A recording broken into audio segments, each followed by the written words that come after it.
முக்கியமான ஆர்டிகல் சரத்து 15 பற்றி பார்க்கலாம். சரத்து 15 வந்து ஆரம்ப காலங்களில் 15(1), 15(2), 15(3) மட்டும்தான் இருந்துச்சு. 15(4) வந்து முதல் சட்ட திருத்தத்தின்படி திருத்திருப்பாங்க. 1951ஆம் ஆண்டு முதலாவது சட்ட திருத்தத்தின்படி சேர்த்திருப்பாங்க.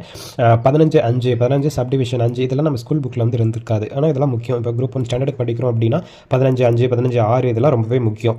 15(5) வந்து சேர்த்திருப்பாங்க. அடுத்தது 15(5) எப்போ சேர்த்திருப்பாங்க அப்படின்னா 2005 93வது அமெண்ட்மெண்ட் 2005 93வது அமெண்ட்மெண்ட்டின் படி 15(5) சேர்த்திருப்பாங்க. 15(6) வந்து 103வது சட்ட திருத்தத்தின்படி 2019 வந்து சேர்த்திருப்பாங்க. ஸோ 15(1) என்ன சொல்லுது அப்படின்னா நமக்கு தெரியும் 15னாவே ஜாதி, மதம், இனம், பாலினம் மற்றும் பிறப்பிடம் இவற்றின் அடிப்படையில் வந்து வேறுபடுத்தக்கூடாது ஒரு மனுஷனை அப்படிங்கிறத பற்றி சொல்லக்கூடியது. அதாவது இது வந்து இந்திய குடிமகனுக்கு மட்டுமே வழங்கக்கூடிய ஒரு சலுகை.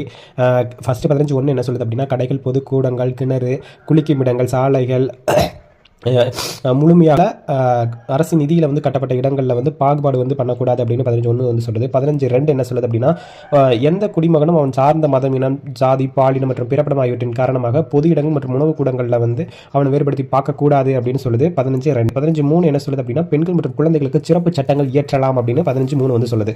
இது குரூப் 1ல ஒரு கொஸ்டின் எப்படி அப்படின்னா தொடக்கத்தில் வந்து 15 முதல் சேர்க்கப்பட்ட விதி எது அப்படிங்கிற மாதிரி கேட்டிருந்தாங்க. அதில் ஆப்ஷன் 15(1), 15(2), 15(3), 15(4) அப்படி இருக்கு. 15(5) இப்படி இந்த மாதிரி ஆப்ஷன் வச்சிருந்தாங்க. 15(4) தான் அதில் கரெக்ட்.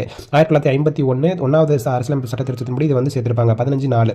15(4) பர்டிகுலராக எதை பற்றி சொல்லுது அப்படின்னா சமுதாயத்தில் மற்றும் கல்வியில் பின்தங்கியவர்களுக்கு, பட்டியலினத்தை மற்றும் பழங்குடியினருக்கு அவர்கள் முன்னேற்ற தனிச்சலுகை வந்து அளிக்கலாம் அப்படின்னு சொல்லுது. அடுத்தது 15(5) வந்து என்ன சொல்லுது அப்படின்னா சமுதாயத்தில் மற்றும் கல்வியில் பின்தங்கியவர்களுக்கு, பட்டியல் இனத்தவர் மற்றும் பழங்குடியினருக்கு அரசு உதவி பெறும் மற்றும் உதவி பெறாத 30(1) குறிப்பிட்டுள்ள கல்வி நிறுவனங்களின் சேர்க்கையில் தனிச்சலுகை வந்து வழங்கலாம் அப்படின்னு வந்து சொல்லுது. ஓகேங்களா. 15(5). 15(6) வந்து பொருளாதார ரீதியில் பின்தங்கிய பொது வகுப்பினருக்கு வந்து இடஒதுக்கீடு வழங்குறத பற்றி சொல்லக்கூடியது 15(6).